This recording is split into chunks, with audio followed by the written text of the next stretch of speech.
Жогорку Кеңештин депутаты Тазабек Икрамов. Саламатсызбы? Саламатчылык.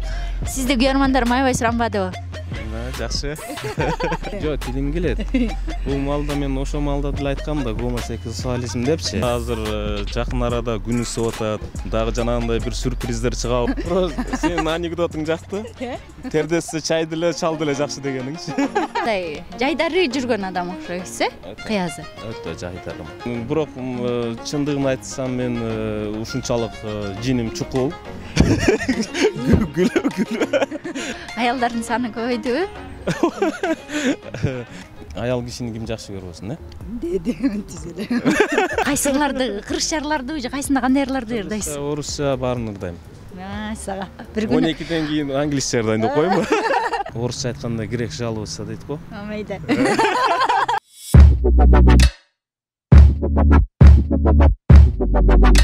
Саламатсыздарбы, урматтуу менин YouTube каналымдын көрөрмандары.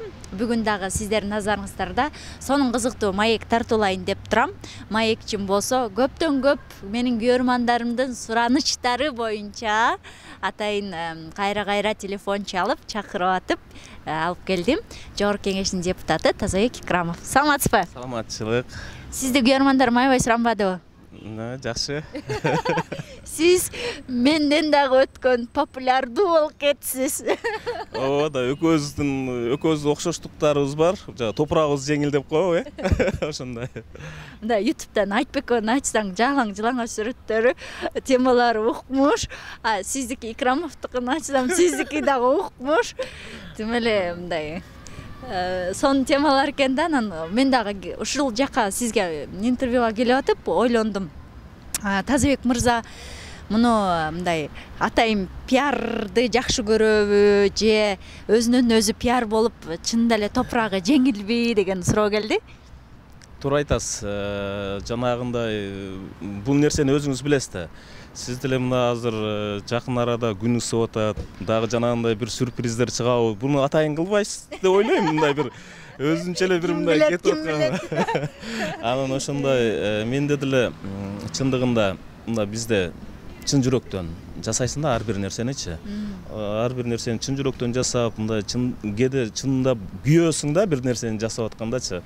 Анан ушундай бир нерселер болуп кетет. Анан элдер туура эмес иш кылып, же болбосо бир өзүнүн бир башка көрсөтүш үчүн деле акча берип чыгып атпайбы. Анан биздики чындыгында топурагыбыз жеңил окшойт. Ушундай бир маселени көтөрсөк эле ошо мындай өтө бир чоң бир элдин талкуусуна калып кетип атат да. Ошондой болуп.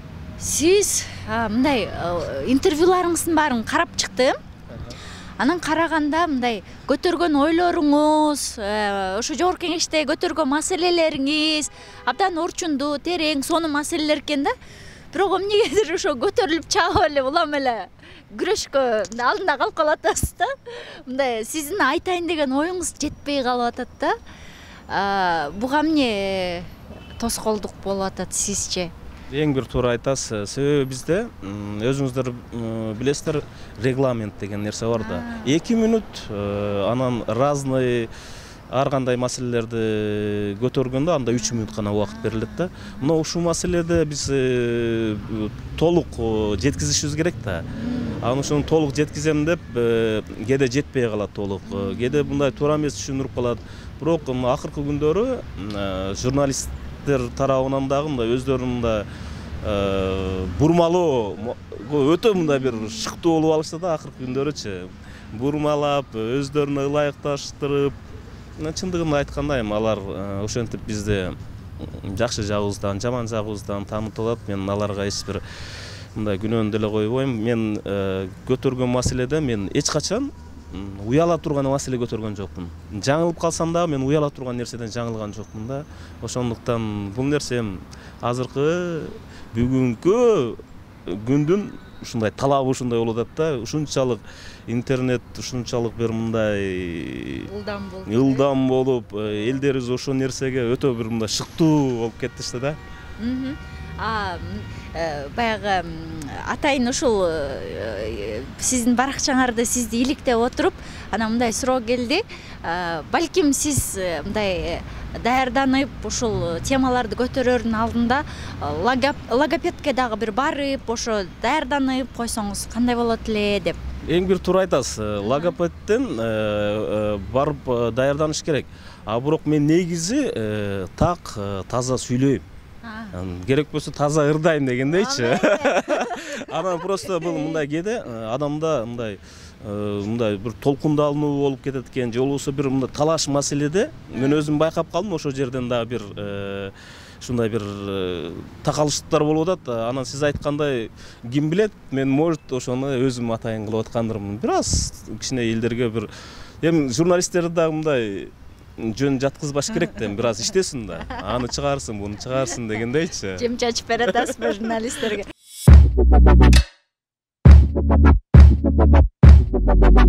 Бир журналистти эс алчу дегениңизди көрүп калдым да. Анан бүгүн мени эс алдырбасак экен дедим аябай. Эс албай эле коеюн. Жок, эс албаш керек. Чарчаганда гана кечинде барганда эс алыш керек дегендейчи. Негизи айтып атпаймынбы, кээ бирлери ушундай бир мындай өтө бир мындай ашыкча кылып берет да. Эми бүткөн тема башка, бул нерсени баардык элдер бүтүп унутулуп калган нерсе жок.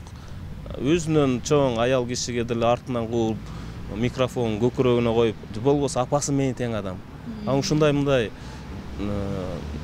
орусча айтып коет го, дешевый мындай өзүн популярный кылам дегендерден алысыраак болсо да, мен мындай совет катары да. Анан өтүп, анан эми мен эмнеси болсо дагы агасымын да.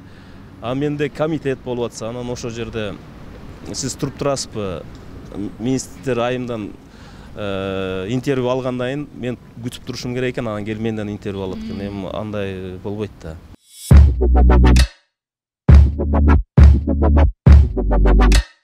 Майке, айтыңызчы, бул ушул бульварда сейилдеген учурларыңыз көп эле болобу? Чын айтсам жалганчы болуп калбайын. Жок, негизи мына сейилдеш жок эсе да. Жалаң эле иштеп атасызбы? Иштеп атам, машыгып атам дегендейчи. Мен чалсам эле машыгып атам дей бересиз да. Эмне менен машыгып атасыз деген? Негизи өзүмдүн ден соолукту чыңдап, өзүм барып жакшы көргөн күрөш менен машыгып дегендейчи. Ушу менен бир аз мындай отрицательный нерселердин баарын чыгарып дегендей. Бир жакка эле даярданып атам дейсиз. Эмнеге даярданып атасыз? Жанагы ардагерлер арасында чемпионат мира бар. Филовский тоже жалпы дүйнө жүзүндө күрөшүшөт. Мына ошол жерден ошого даярдык кылып жатам, Кудай буйруса. Анан даярдыктар кандай? Жакшы, даярдыктар жакшы болуп атат. Мурун жыл сайын барам деп атпайсызбы? Мурун жеңиштериңиз барбы? Жетишкендиктериңиз? Жок, мен былтыртан баштадым. Былтыр бир аз мындай азыраак жумушка карап азыраак машыгуу болуп калгандыктан былтыр барып күрөшүп чейрек финалга чыгарды. Ошол жерде швед балбаңда мен жакшы ыкмалар жасап, алдыда кетип алсам деле, мындай судьялар тарабынан бир тартып, засудить этип, ага берип койду. Бирок мен 3-чү орунга россиялык жигит менен күрөшүп, ал жерде дагы бир аз мындай даярдыктан ушундай бир балга мындай уттуруп койдум да. Мына ошого азыр быйыл дагы бир жакшы катуу даярдыктарды кылып келатам. Бир жакшы бир болуп калсын да. Байкен кулагын жантан бери карап атам, кулактарым антыдай деген. Сиз илгертеден эле анда спортко машыгып келет турбайсызбы? Мен өзү негизи кичинекейимден баштап эле мен спортко өтө жакынмын да. Бар го жана спорт менен чоңоюп дегендей. Мектепке барсаң деле ушу топту көтөрүп алып, топ ойноп, балдарды организовать этип, ошол жерден бир айылдан 2-чи айылга ээрчитип алып, аппак рубашканы кийип барам. Түштөн кийин уже кара болуп, баардыгы ушундай болуп кетет эле. Апам раматылык ой деп жууп берип, ушунчалык мындай эркин коюп, ушундай бир мага бир өтө мындай шарт түзүп беришкен да. Ушундай эрке бала болчумун дегендейчи. Жакшы. Негизи ушу спортко аралашкандардын баарын криминал дейт го. Сизге да ушулар көбүрөөк жабышыптыр. Интервьюларыңыздардан карадым. Анан чычалабайсызбы бул? Жок, мен чычалай турган эч бир нерсе жок. Себеби акыркы күндөрү бир ушундай бир малдар, ушундай бир убакыттар болуп калган. Ушу анан жанагы өзүнө тың жигиттер же болбосо өзүнүн үчүн өзүнүн жемин бирөөгө бербеген спортсмендерди же жигиттердин баардыгын эле криминалга жөнөтүп эле, эптеп эле ошол жерден бир жаман аттуу кылыпчы. Ага чычалай турган эчтеке жок. Кудайдын астында тазабыз. Бирөөнүн эч качан бирөөгө бир зыяндык келтирген эмеспиз. Ошондуктан бул эми сөз ушундай экен да, сөз ээрчип, ар бир адамды сөз ээрчип турат. Экөөбүз да особенно көбүрөөк ээрчип атпайбы? Ошондой эле. Мен алышпайтмынсыз, мейлим дейт да. Таза экөөкө айтыңызчы.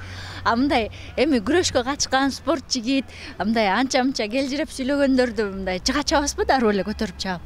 Жок, Кудай сактасын. Эми бирок чындыгын айтсам, мен ушунчалык жиним чукул, тез жиним келет. Байкалып атат. Тез келет, бирок мен ушунчалык мындай тез 1-2 сааттан мен ушунчалык жазылып кетем дагы. Эч кимге кек сактабайм, анан баарын дос катары. Тез жиним келгенде мындай кол бутуңар иштебейт, Тез жиним келгенде кол бутум иштетпегенге аракет кылам, ушунча бир сабырлык менен. Бирок ушунчалык мындай ачуу сөздөрдү айтып калышым мүмкүн. Ага көмбөй дагы башкача кылып жүрсө өздөрүнөн көрсүн дегендейчи.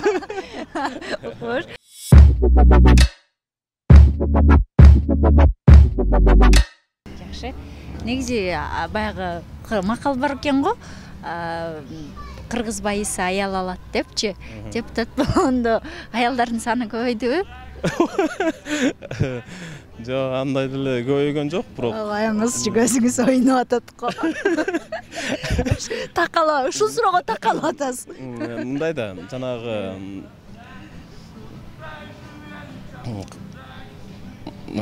жанагындай кандай айтсам. Гүлбөй эле. Жок, нормально эле, жакшы баардыгы. Суроомду айланып кеттиңиз го. Жакпай калдыбы? Башка суроо берейин, Бул неме окшойт кичине. Кандай жок, нормально эле. Айланып өткүзүп окшойт, Айланып өтчү эмес, негизи мындай жакшы жүрөбүз. Кыз жандысызбы? Ошондой көрүндүңүз да. Эми аял кишини ким жакшы көрбөсүн, Деди, түз эле. Мындай сулугуңуз өтүп баратканда мойнуңуз кайрылып калганча карайсызбы? Жок, анчалык кайрабайм. Бизде мындай да. Мусулманчылыкта көздү дагы кабайлайбыз. Анан бир мындай карындаш же таныш болуп калабы дегендей бир мындай карап койсо болот да. Кат эле тааныш эмеспи деп аябай карап аласыз да. Мындай жаш кезиңиздечи мындай кыздарга далай эле ышкырып барып калдыңызбы? Бардык. Кыздарды талашып, согушуп. Эми ар бир убакытта ар бир жаштын өзүнчө бир мындай кызыктуу күндөрү болот да. Ошо мектептен башталат.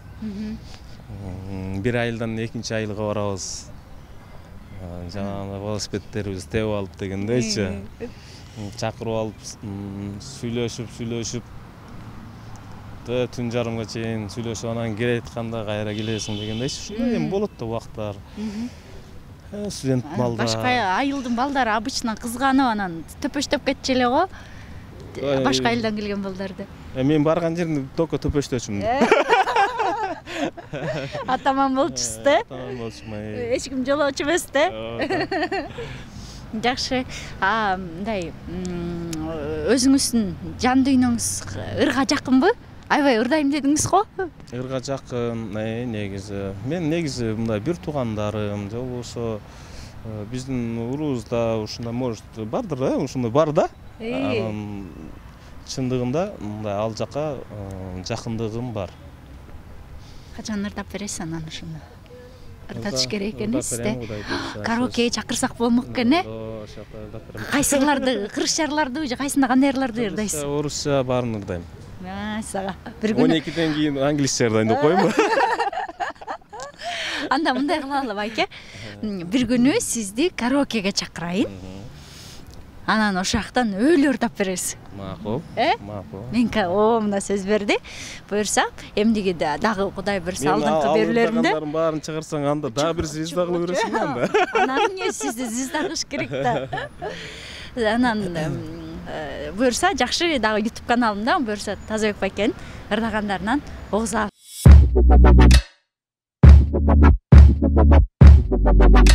Просто сенин анекдотуң жакты. Тердесі чайды эле чалды эле жакшы дегениңчи. Да, андан да жакшылары бар. Анан өзүңүз мындай жайдары жүргөн адам окшойсуз, кыязы. Өтө жайдарым. Шайыр шатмандыкты жакшы көрөт окшойсуз. Өтө. Ушундай. Мектепте окуп жүргөндө кандай окудуңуз эле? Ударник. Ишенбей тамаша. Кандай болушум керек эле? Спортсмендер, двоечник, троечник болчу. Качып кетчү. Ата энеңиз кайсы кесиптин ээси? Атам кыргыз адабиятчы. Ушактан сүйлөйт турбайсызбы? Атам кыргыз адабиятчы, апам башталгыч класстардан сабак берчү. Мугалим үй бүлөсүндө чоңойгом, бирок азыр атам да апам да көзү өтүп кеткен, азыр жок. Мугалимдин үй бүлөсүндө чоңойгом да. Ата энеңиздин сыйлыгын өзүңүз ала алган турбайсызбы? Жок, алар өзүнүн сыйлыгын өздөрү алган да, давно эле. Жакшы экен. Мындай кечке ушул темада төпөштөп атканда сыйлыгыңызды мегиле деп кайра берип салгыңыз келген жокпу? Жок, мен бул сыйлыкты биринчиден мен сурап да калган эмесмин. Анан бул сыйлык эч кандай бир мындай өтө бир мындай азыркы күнү мындай бир эмгек сиңирген же болбосо бир мындай башка дегендей мындай өтө эле бир маанилүү сыйлык эмес эле да. Мен айтам да эмчи мындай бул же болсо же бул жерден бир мындай ушунчалык бир ажиотажга ала турганчы, анан бул жерде дело принцип болуп калды да. Мындай жакшы мындай бир эмени кылса болот эле, жок, ал жерде андай мындай дегенчи мындай көп сөздөр болуп кеткенден айттым. Анда биз мындай да, кээде айткан сөзүңдө адам сөзүнө бекит болуш керек да, туруш керек.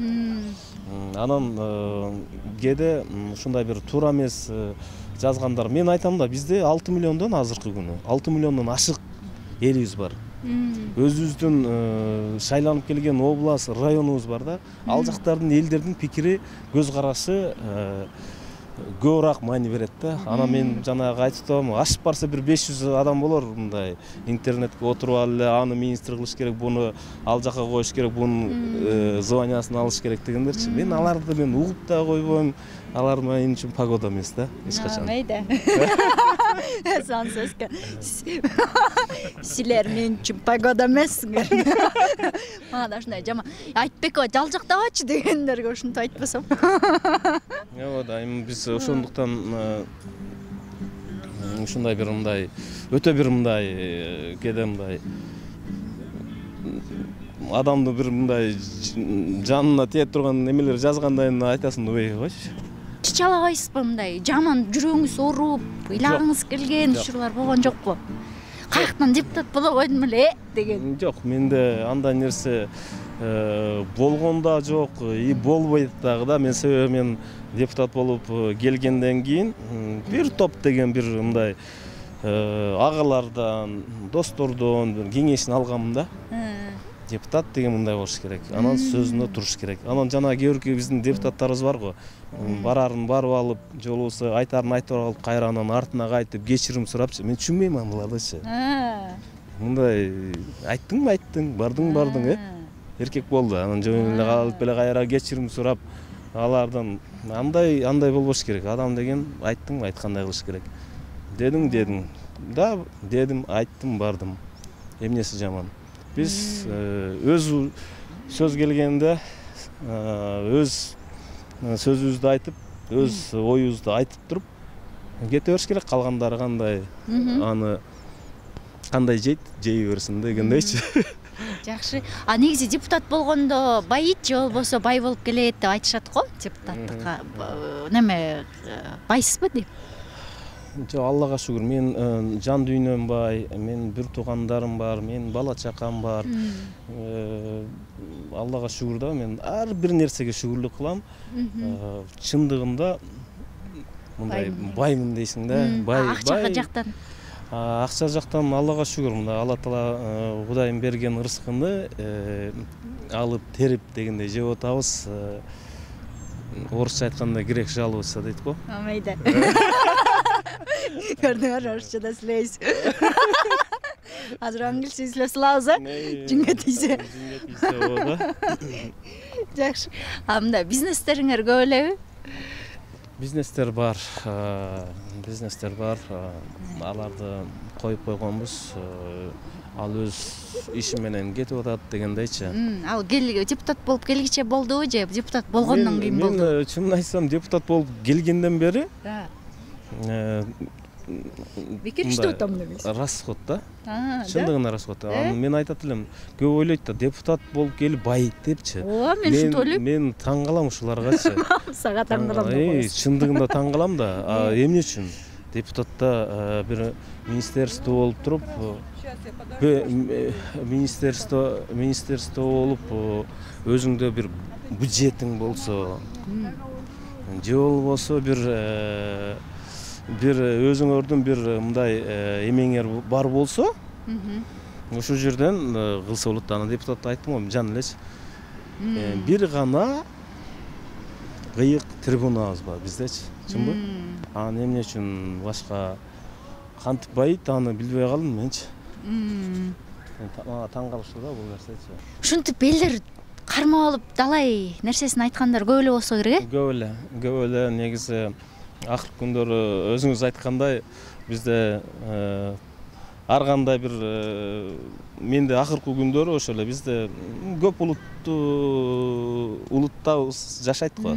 Анын баардыгы эле мындай депутат катары таанып, көчөдө жакшы учурашып, баардыгы ой наш депутат депчи. Ушундай көйгөйлөрүн айтып, мындай көчөгө чыгып калсаң, сөз эме кылат да. Баардыгында бир мындай жакшы бир эме да. Наоборот, мен рахмат айтам жанагы журналисттерге, же болбосо биздин жанагы диванный эксперттерге мен рахматымды айтам. Азыр камерадан да айтып коеюн, чоң рахмат. Элдерге жакшы тааныттыңар. Элдер бирок жакшы кабыл алышат. Кээ бирлери мындай эмне мынча таанымал. Кээ бирлери чоң акча берип өзүн мындай бир эме кылат го. Менде ушунчалык бесплатный, мени качать этип, пиар этип дегендейчи. Анан жакшы элдердин баарын ошондой көйгөйлөрүн айтышат. Башка отрицательный эчтеке жок. Себеби биз жеп алган жокпуз. Биз коррупция менен аралашкан жокпуз. Ар дайым элдин көйгөйүн трибунадан көтөрөбүз, көтөрүп келгенбиз, дагы көтөрөбүз дегендейчи. Ошондой байке. Менчи аябай жаантан бери ушу сөздөрдү айттыргым келип атат. Гомосексуализм дегенди айттыңызчы. Ушунчалык бир мындай уят сөздөрдү ал мындай жанагында айттыңызчы, мен тилим келет деп эле. Жок, тилим келет. Бул маалда мен ошо маалда деле айткам да, гомосексуализм депчи. Бирок ошо маалда бир кайрылуу мындай бир момент болуп калганда, жанагындай адамда бир мындай болот го, мындайчы. Толкунданыпчы. Ошону кармап алыш эле, аны жанагындай монтажда эле кайра эле жакты мындай кылып турупчу. Гомосекс дегениңиз аябай жакты. Ассамблеяңызга билбедим. Жок, ушундай бир мындай момент болуп калат экен да. Анан чындыгында мындай кээде даярдыгы жок, жанагындай алып келип калат да, муну окуп берип коебузбу, бул жок болуп калды же мындай болуп калды депчи. Анан ошол жерде мындай эле кичине эле адашкансың. Анан бирок ошону деле мындай монтажда ушунчалык элдерге жеткизип беришет да, ошондой мына депчи. А мен айтат элем, уяла турган эч бир мындай турган нерсе жок да бул жердечи. Мен уялбайм дагы. Анын жанагы эл аралык деген сөздү дагы мындай айта албай калбадым ошо маалдачы. Ошо эл аралык. Аны дагы ушундай бир мындай эмоция болуп калат да, адамдачы мындай бир өзүнчө бир мындай толкундануу же болбосо ошол жерде анын настроениясы ар кандай болуп калат да. Мен баягы мындай өтө мындай өзүмдү бош мындай эркин кармашым керек экен да. Ооба. Сендей мындай шаңдуу адамдар менен сүйлөшүшүм керек экен. Жанагындай дагат экен да. Жанагындай бир момент көбүрөөк ырдасаңыз. Жанагындай момент болуп калат го. Мындай адамга мындай ушунчалык бир нервничать эткенде ушул нерселер мындай бир пайда болуп калат экен. Мен эмес, керек болсочу Йга тили келбеген, Рга тили келбеген бүтүндөй Советтер Союзун башкарган лидерлер болгон да. Керек болсо менмин деген алып баруучулар сөзүнөн жаңылып калган да. Бул жерде эч бир мындай уяттуу нерсе жок да. Мен ошо голубойлорду колдоп площадька чыгып алып тургандан кийин ошол жерде мени талкуу кылса мен уялышым мүмкүн эле да. Туура. Анын неме бирок сиз деген ичиңизден бир жолу жаңылгансыз. Жана гомодочу. Андан кийин ошол нерсе мээңизде калып калган. Анан ар бир айткан сөзүңүздө мындай тырышып алгансыз да. Азыр жаңылбасам экен, жаңылбасам экен дегенде. Ошол нерсе мындай жаңылып атасыз да. Ошондой болуп калып атат да. Бирок мындай бир эч бир нерсе мен айтам го, мындай бир момент болду. Мен үчүн деле бир мындай сен айткандай жанагындай ушундай бир момент болуп калды. Психологиялык эле да аныңызчы. Ооба. Анан мен Кудайга шүгүр айттым го, тилим таза, жакшы, эч бир мындай бир уяла турган эчтекем жок да. Докойбуз. Жакшы. Аябай сонун эфир болду деп ойлойм. Сон суроолордун баарына жооп алдык. Тазабек мырзанын айтканынан мындай айтканда дароо макул болуп, учурунда келип, абдан пунктуалдуу экенсиз. Жебесине саат секундасына чейин туура так келдиңиз. Анан ушул келип атайын тамаша суроолордун баарына жооп берип, тамашаны көтөрө билгениңиз мен үчүн абдан сонун көрсөткүч. Ыраазычылыгымды билдирем, Тазабек мырза. Көбүрөөк ушундай жер менен басып, эл менен эсептешип, жакшы элдин сүйүктүү, сүймөнчүктүү депутаты болушуңуздарга тилектешмин. Кара пиарларыңар бүтүп, ак пиарлар келсин. Рахмат, сага да ушундай ар дайым жаркылдап, жайнап, ушундай элдерди настроениясын көтөрүп дегендей, ушундай бир жакшы жаркырап жайнап жүрө бер. Сага да ийгиликтерди каалайм. Рахмат достор. Эмдигиде дагы кимден интервью алышым керек болсо, алдына комментарий кылып жазып коюңуз. Сөзсүз ошол кишиден интервью алып берем.